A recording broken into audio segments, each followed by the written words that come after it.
Tak sempat beraksi, satu persatu gerombolan KKB jatuh tanpa suara. Lihat apa yang terjadi. Tak bisa dipungkiri kalau sampai saat ini, kelompok kriminal bersenjata di Papua terus menunjukkan taringnya. Mereka tetap memperlihatkan diri bahwa KKB ada sampai kapanpun. KKB tetap eksis walau dibatasi ruang geraknya. Mungkin karena itu, sehingga mereka terus membuat ulah kemudian beraksi dengan berbagai skenario yang telah disiapkan. Salah satu skenarionya adalah mengelabui TNI Polri dengan menampakkan diri secara terang-terangan.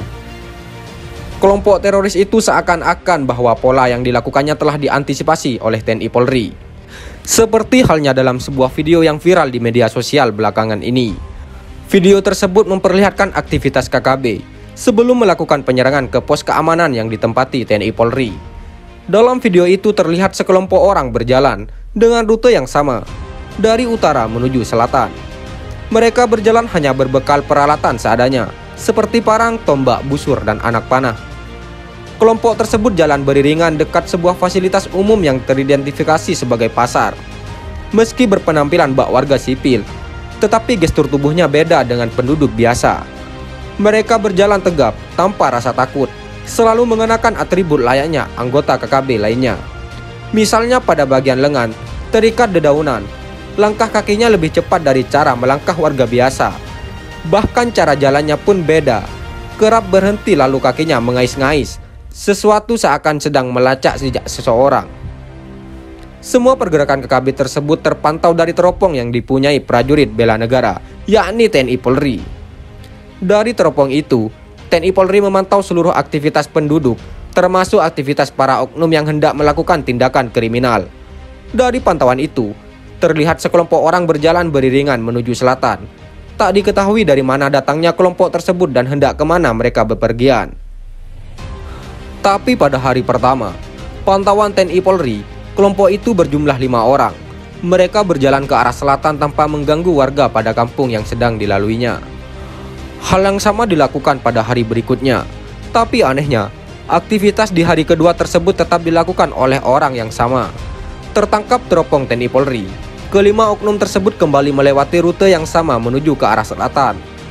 Sekilas tertangkap adanya kejanggalan, sebab orang yang sama melakukan aktivitas yang sama.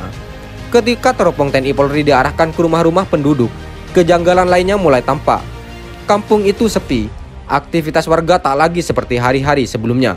Pintu-pintu rumah umumnya tertutup. Situasi ini berlangsung dari pagi hingga petang. Dan ketika malam tiba, kampung yang letaknya tak jauh dari pos keamanan TNI itu bak hilang ditelan bumi. Tak ada nyala api seperti hari-hari biasanya. Tak ada lagi penduduk yang bermalam di kediamannya masing-masing. Pada saat inilah semua prajurit siaga, sebab telah ada tanda-tanda akan adanya serangan dari kelompok kriminal bersenjata. Sepanjang malam prajurit TNI siaga, tetapi hingga lewat tengah malam tak ada aksi sebagaimana yang dikhawatirkan. Namun ketika hari menjelang pagi, sebelum fajar datang menyapa, tiba-tiba muncul oknum tak dikenal di pinggir barat kampung tersebut, tak jauh dari pos keamanan. Melihat pemandangan itu, TNI Polri pun mulai mengambil sikap. Aparat bela negara ini langsung menuju titik yang sebelumnya telah ditentukan.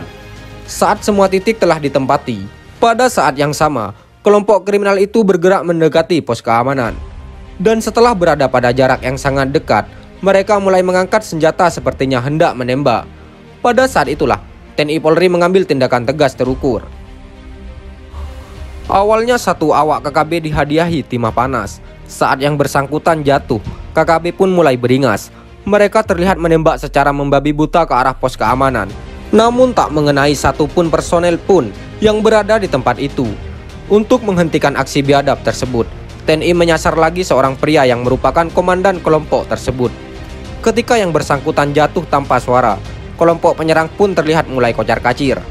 Mereka terlihat menembak sambil bergerak mundur mencari perlindungan, sebab telah 2 nyawa melayang di medan laga.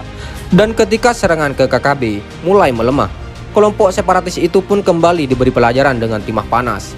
Alhasil, orang ketiga KKB pun jatuh ke pangkuan bumi pertiwi. Pada saat itulah, kelompok tersebut semakin kalang kabut. Lantaran hendak menyerang malah diserang, KKB pun memilih berlari menjauh dan menghilang di balik rimba raya. Sekian dan terima kasih. Jika ada salah kata, kami mohon maaf. Jangan lupa like, komen, dan subscribe.